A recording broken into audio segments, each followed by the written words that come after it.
Well, hi. Today is Thursday, January 16th, 2025. I'm Todd Studer, and this is Morning Coffee. Coming up in just a bit, we're going to visit with Georgi Ivanov. He is the owner of the Best Wrestler in Council Bluffs. We're going to talk about some of the events that they've been to, some of the tournaments, also talk about a new program that he has for wrestling parents. And this is just what you need if you have a young person that is into wrestling or maybe is interested in wrestling. This is something that you really should consider taking a part of. So that is coming up in just a bit. I also wanted to take a little bit of time today to talk about something. I've heard something from multiple people recently about cost of whatever your services or goods are, and how some people feel that if it's more expensive, that the tendency is to automatically think that it's more valuable, and there's more to it. There's more skill involved with it, and there's more experience behind it, and all of that. And I've heard this from multiple people, and I've heard it in multiple industries. A former boss of mine used to say that, we don't, if you charge too little, people think that what you have isn't valuable. And I have a problem with that. And this is something that has just kind of been eating at me for a while. So I thought I'd talk about it here a little bit because, such as with my podcast services, I'm one of the cheapest around, if not the cheapest, to have podcasts produced through my company. And does that mean that people think that there's less quality involved, or I have less experience, or I'm less skilled at what it is that I do? I don't know. But if that is the case, then I'm not going to let that belief change my behavior when it comes to how I approach my business. And that's kind of a tip that I'm thinking about today is you can't let the outside noise step in and influence how it is that you feel that you should be doing business. I do not separate my personal values from my professional values. I don't ever use the phrase, well, it's just business. And that's why I did this. And I wouldn't do it to a friend of mine, but I would do it in business. No, it's all one thing with me. My values and morals are all the same, regardless of what it is that I'm doing. So yeah, I am cheaper with what it is that I produce when I'm doing a podcast for someone else. That doesn't mean that there is any less quality in what I do, or there's any less value in what I do. And if that is a question, I would love to be able to talk to you about it. But I also think that this applies to other places as well. When you take a look at what's going on in the economy and the way that things have just skyrocketed in prices across the board, just about everything is vastly more expensive than it used to be. Something's going on. And I think that this belief might be a little part of it. I'm not saying that it explains everything, but I do think that it is part of it. So I'm going to continue to do things the way that I do them. I am comfortable and know that what I produce is a quality product, and that's going to be enough for me. And I think that after working with somebody, they see it as well. So why should I allow that to change my behavior? Could I make more money per client? Maybe, but I don't do business that way. And I wish that the people that I do business with on the outside, that's what I appreciate about them. If I can go someplace and get it cheaper at one place than another, and it's the exact same product, then why would I do that? It's something that confuses me, and I just don't understand it. So if there's ever a question about pricing, by the way, I took the advice of Sue Pitts of Just Sue Creative. And if you go to my website, you can see my pricing. It's right there in front of you. You have to click on a couple of links when you go down, because it'll say what your investment is in order to be able to have my company produce your podcast for you. But it's all right there. It's all, just in black and white. And I don't think that I need to sit down and be able to give you a sales pitch first before I reveal that information to you. So, and again, I thank Sue Pitts for that. That's the way she does business at Just Sue Creative. And she has always believed that. Even back when she was with the Small Business Development Center, she used to encourage me, and I know she encouraged others, be upfront with it. Just tell people what it is. So it's not just, would be me wasting your time, but it's also my time is valuable too. And if you look at my pricing and you say, no, that's not something I can afford, and price is the main deciding factor in that, and that it's out of your reach, well, then we've saved us both time, because we don't need to even continue on and be able to have that conversation. So I thank Sue for that, and it's one of the reasons why I'm a big fan of everything she's doing at Just Sue Creative, and she has all her pricing up there too. So anyway, that's just my little pitch for that. Also, we want to say thank you to Prairie and Pine Real Estate Group. That is Keller Williams Greater Omaha, and by Greater Omaha, what I mean is also Council Bluffs, also Lincoln, because they have offices at all three locations. Mackenzie Shelton, she actually has an acreage here in Iowa, and that's where she is headquartered out of. But with offices in all three locations, she has a very good understanding about what's going on. And by following her on social media, you can also keep updated on a lot of other things. We're going to have her back on the show again really soon to talk about the housing market. But what I mean is that she has a very clear understanding about what's happening. And one of her recent posts stated that things are heating back up again, and she's starting to see properties go for over asking, where it had dropped down before, and now it's back up again. So she thinks things are heating up early. Usually it takes until spring starts, but she's already seeing it already. So if you've been thinking about getting into the housing market, this would be a great time to do it. So go to Prairie and Pine Real Estate Group and .com and make an appointment and go talk with them. With us, it's George Ivanov from The Best Wrestler in Council Bluffs. George, thank you so much again for your time. It's always a pleasure to be able to talk to you. And I follow you on social media. I'm trying to figure out if there's anybody busier than you that I know, because you're just out all the time with taking the kids to wrestling tournaments and all kinds of stuff going on. Yeah, thank you, Todd. It's always a pleasure speaking with you. Thanks for hosting me. And yes, I try to stay busy. I don't like to be idle, and I try to be not only busy, I try to be a little bit productive at times too. Well, and I saw that you had the last tournament that you went to, I think it was last weekend, had a lot of success there with some of your students. Yes, absolutely. Yeah. We're blessed. We have a lot of good kids. They listen. They're improving, by the day. They're working their butts off. It's not just us, right? We can't make it happen for them. We don't have a magic wand. We can definitely guide them. We can push them, we can teach them, but they have to put in the work ultimately. So what at that particular tournament, did you see what you're talking about is that progress and people continuing to get better? Because I know for me, the competitive side comes in, and if I don't win, then I'm feeling bad about the results, but it's not always about that. No. So right now it's very easy to put a lot of focus on the outcome, right? On the results, on the wins and the losses, or the placement that you're taking. And there's so many variables in wrestling. There's so many variables in a tournament, right? What bracket are you in? Who's in that bracket? Who do you draw first match? How do you feel that day? So oftentimes the results don't directly show the progress, I guess, if you will. So what we look at is, as coaches, what we look at it is basically, are the kids listening? Are they trying new moves and doing them successfully? Are they progressing in terms of mentality? What's their attitude and effort on the mat? How are they reacting after a win? How are they reacting after a loss? How are they handling their emotions? Are they starting to put moves together and improving and evolving as athletes? Those are the things that we look at, because like I said, sometimes you can wrestle awful and still win a match against someone not as experienced, and sometimes you can wrestle really, really well and still lose a match, and that's okay. We can still see past the results and see the actual progress that the kids are making. And I think we're definitely on the right track with a lot of our kids, and I think that they're doing tremendous work. So I'm excited. Is that a conversation that you have with parents too, that maybe they're more results driven? So do you talk with them about that? Absolutely. So the parents are, in my opinion, parents are the most important piece of this puzzle. A lot of times they don't like to admit that, but they really are. Think about it. I tell kids, we have you in the room for 4 to 6, 7, 8 hours a week, right? At the most.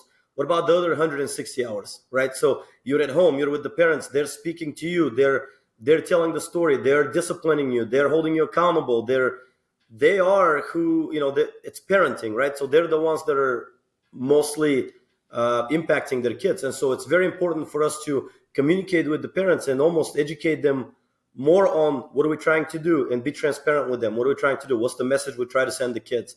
What's the long-term goal? What's the long-term picture here? And so by educating the parents, ultimately we're educating the kids as well, because ultimately the mom and the dad at home, that's who the kid is going to listen to the most. We're coaches, but they're going to listen to mom and dad, as they should, right? They're their parents. So it's important for a parent, a coach, and an athlete to align, to make sure that we're moving in the same direction and the expectations are communicated well. Well, you led right into it then, because it parents know this, but a lot of times they may not have the information of what they need to bring to the table. So you've started a new program to help them with that key to the puzzle. Yeah, it's a great segue into this. Yes, so I've made it a personal goal of mine to provide as much information out there as possible for the parents, right? And I know that the parents know what they're doing, right? It's not like I don't want to. I know they know what they're doing. They have their own ways of disciplining. They have their own ways of parenting. They have their own, ways of doing things. But so it's not like I'm saying, hey, you don't know anything. You don't know what you're doing. Listen to me. That's not it. What I'm doing is I'm providing a lot of resources out there in addition to what they already know, right? In addition to what they're already teaching their kids and the way that they're disciplining them. And so my job is to provide, based on my experience as an Olympian and as someone that's been in the sport literally my whole life since I was 3 years old, or even before that, because my dad wrestled his whole life as well. So I've been in the sport my whole life. So all I'm doing is sharing my experience, seeing what works, right? I've competed at the highest level, and I've coached at college, club, and we've seen it all, right? So I'm sharing my experience on what works. And a lot of what I'm sharing with those parents is the mental side of the sport. So the mentality that you need to have, the nutrition side of the sport, the strength and conditioning side of the sport, the muscle endurance, the strategic approach to how do you handle the emotional roller coaster that wrestling is? How do you handle the wins and the losses? How do you have short-term goals, but also look at the long-term vision and make sure that those short-term goals are on the path to achieving your long-term vision, right? And there's a lot of things that I speak, and so I'm developing a course is what I'm saying. I've developed a master class for the parents that they can go, and it's a 4-week course, and it starts on February 1st, actually. And it's going to be, there's about 50 videos in there that I'm talking about, all these different topics. And there's a lot of resources, such as how to peak your athlete at a tournament, how to have proper nutrition so they peak and feel the best. I call it FDF, how to lead with the final destination first. So I use this example of, imagine getting in your car and you're telling your car, take me there, right? And your GPS doesn't know where to take you. So all it's doing is rerouting and going in circles. And so a lot of times that happens when there is no clear vision for where the athlete is going. A lot of parents are just saying, oh, we're just in it for the fun of it, or we're just in it and we're going to see what happens. And the problem with that is nothing's going to happen because you don't know what you're going after. So it's extremely important to set a target and then try to figure out what is the best path for me to hit that target. Right now, you're very intentional. You actually know what you're looking for, and you can utilize resources and find mentors that can take you there. And so it's a lot easier to tell your GPS to punch in your final destination and then just let mentors navigate you there. And so that's the whole idea. But yeah, it's I'm excited about this. I'm curious about when you're talking about setting goals and about putting something out there for one of your athletes to be able to reach. There is a school of thought in some industries that instead of I'm just going to use numbers. Instead of aiming for 25, let's aim for 100, and then if we hit 50, we're still ahead of where we were before. Absolutely. Is that a philosophy at all, or is it better to just aim and try to achieve exactly where you set your goal? Absolutely. So yes, so everything we do at the best wrestler is intentional. So what I mean by this is even the way we call our program, our classes, right? The youngest kids, we call them little champs. Why? Because we want to instill this in their brain that they're champions. That's what they are. And that's 5-year-old kids, 5 to 8. And then after that, our second group is called world team members. We want to make sure that we're shooting for the stars, right? We want to set the goal that, hey, there is such thing as world championships. And I'm already calling you a world team member. So like, what does that mean? Like, you're already living that lifestyle of what would it take for me to become a world team member? And then the last group that we have which is the high school kids. We call them future Olympians. And so that's the goal is that we're trying to hit. That's the pinnacle in the sport of wrestling, is to become an Olympian. So we're trying to put this in their brain that we're trying to be future Olympians. So now, statistically, what does that look like? If you just take a look at Southwest Iowa, or let's say Council Bluffs, in the last 100 years, there might be 2, maybe 3 Olympians that came out of this area, and there has been millions of wrestlers in the last 100 years that came out of Southwest Iowa, right? So my point is, statistically speaking, that number is 0.00001%, right? So we're not saying that every one of our kids is going to become that, but what we're telling them is, is we say our cheer is be the best, because we want to make sure that these kids are developing the habit and the mindset of that they're going to be the best in everything that they do. And so we're shooting for the stars. And if we land on the moon, that's okay. But at least we know that they're maximizing themselves and they're developing the right mindset for success in life in anything that they do after that. There is no shame in trying to achieve greatness and not achieve it. There is shame in not trying and being successful and not achieving it, right? So we don't want to play small. We're trying to maximize these kids, and whatever happens. There is no guarantees in anything in life, and actually, to become an Olympian or to become a world team member, so many things have to align in life that statistically it's crazy, right? And out of our club, or we've already had a world champion and a couple times, a few world team members, but like ultimately, my dad is the one that has the longevity in the sport as a coach, and he's the one that every club that he's been a part of, he's developed world team members and world medalists.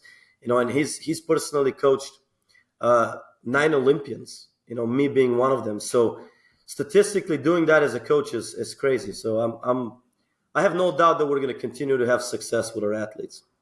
And an analogy from a different sport that I've used more than once is you will miss every putt that you leave short. That's right. And so you have to be shooting for it, and you have to take the chance that you're going to miss it in order to make it. Absolutely. That's just part of it. Something else, since you brought up your dad, there was a picture that you posted recently on social media, and it was of your dad with his arm around a young athlete, and I could see the joy on your dad's face in that picture.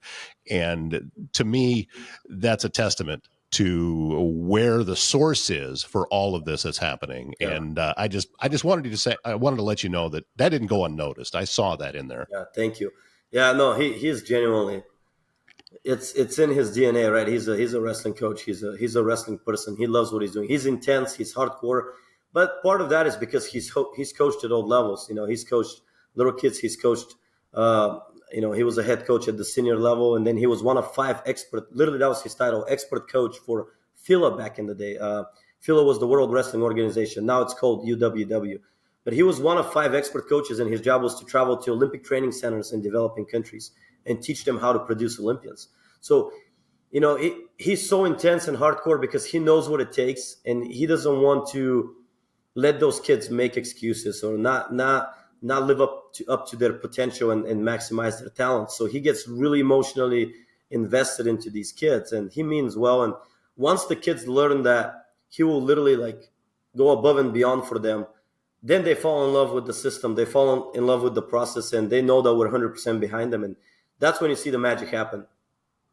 I was going to ask you too about his involvement with this the parenting course that you put together, because he's been through it and he's lived it. He's coming as both of a parent and a coach, so he's serving both roles. But and even from an inspirational point for you, because you had a role model ahead of you to be able to put all of this together, and you've seen the map to achieve success from that vantage point. Yeah, absolutely.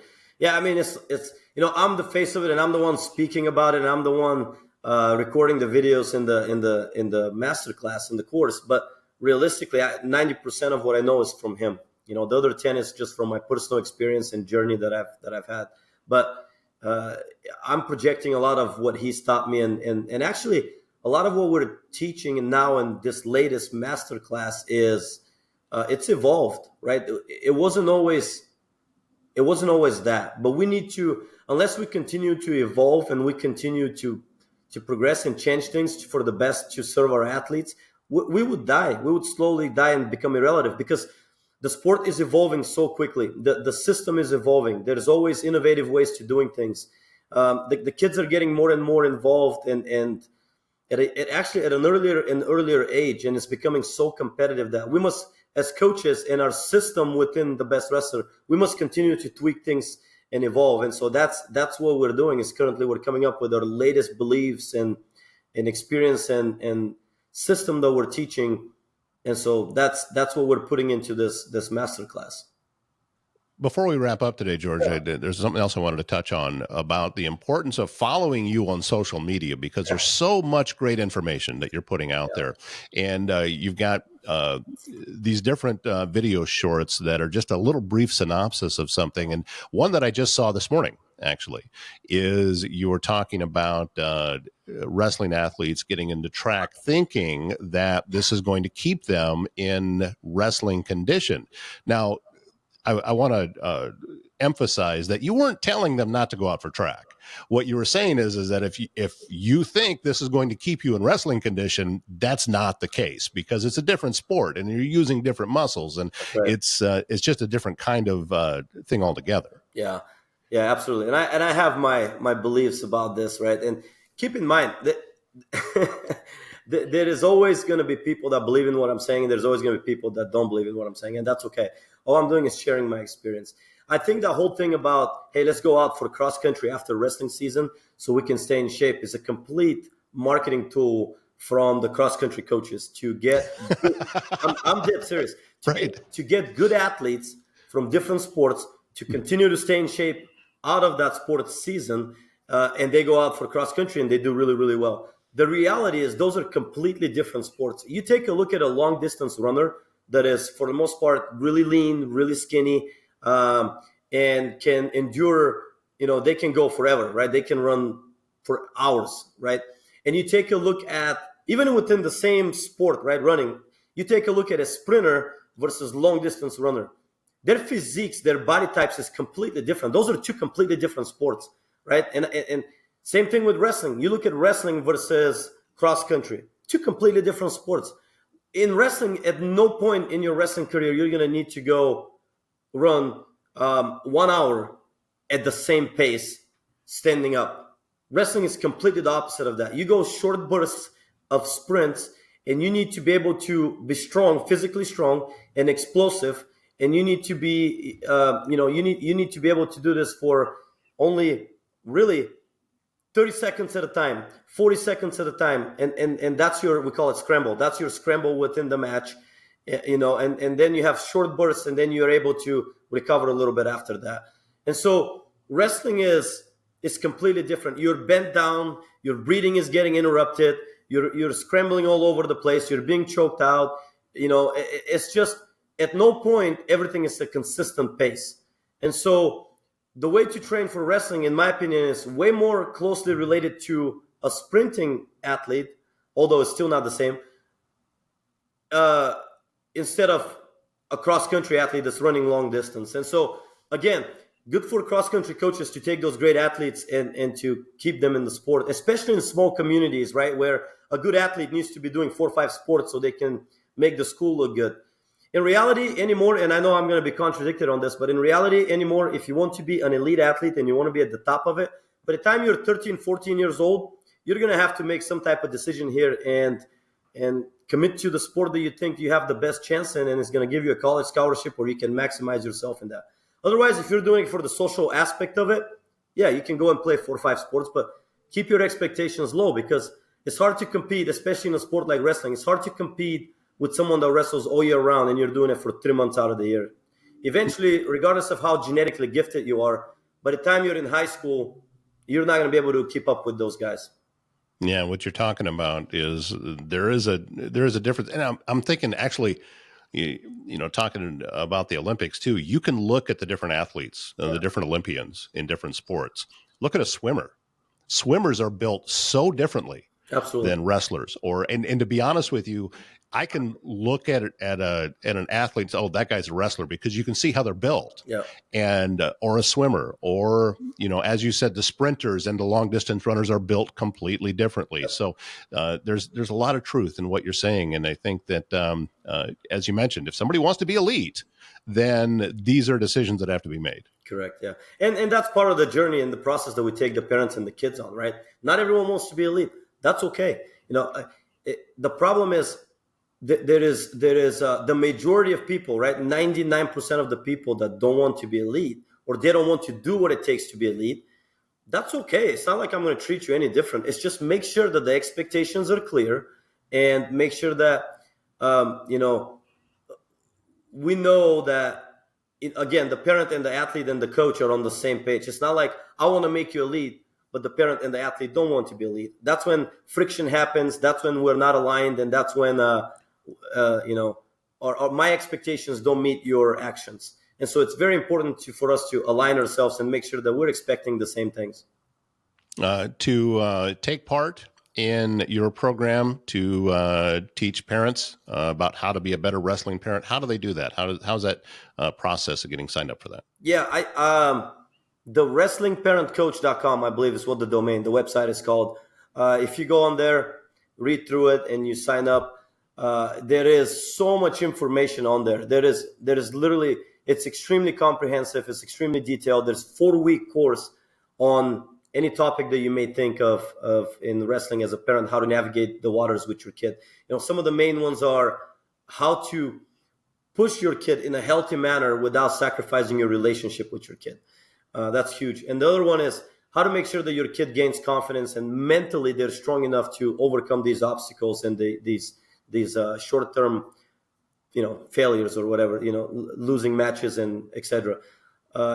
Those are some of the biggest topics that we cover in there. But there's a lot, and also I provide so much bonus, like things such as how to peak at a tournament, or how to navigate through Fargo, the biggest tournament in the U.S. or if not in the world for that age group.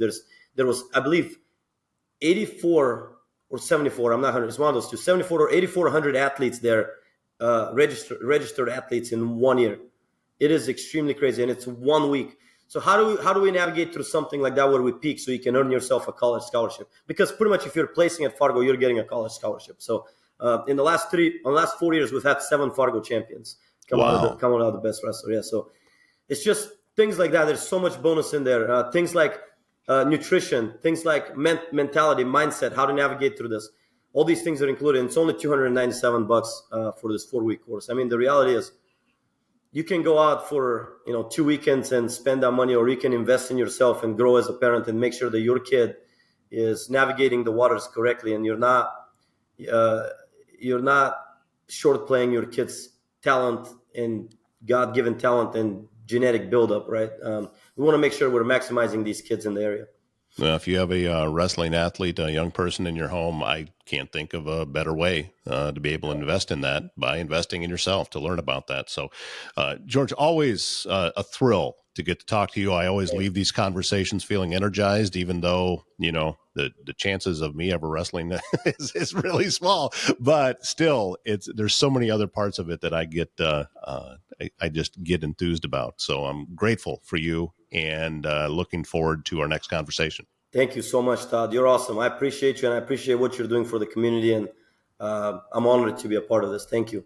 Also, a big thank you to the AIM Institute for being a part of things here on Morning Coffee. They have a lot of classes, and many of them free, that you can take through the AIM Institute. So if you go to aiminstitute.org and look at their different programs that they have available to you, some are online, some are in person at their code school or different places. But this is just a phenomenal organization that we have, and we're going to be visiting very soon with a lot of different folks that are involved with it, all the way up to the CEO. So That is coming up on future episodes of Morning Coffee, and we're really looking forward to that. But AIM Institute is something that I really believe in, and I think that having it in our area, and they bring their programs into Council Bluffs from Omaha, and a lot of things. They help kids get into school that maybe wouldn't be able to afford it otherwise.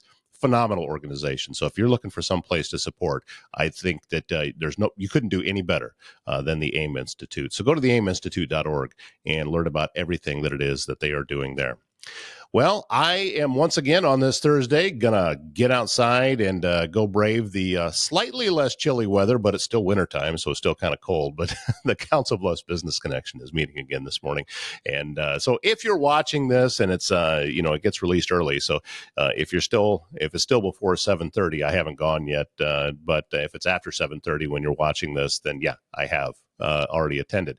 If you have a business in the area, and especially one of the requirements is that you're a member of the Council Bluffs Area Chamber of Commerce to be a part of this group. But we'd love to have you come visit.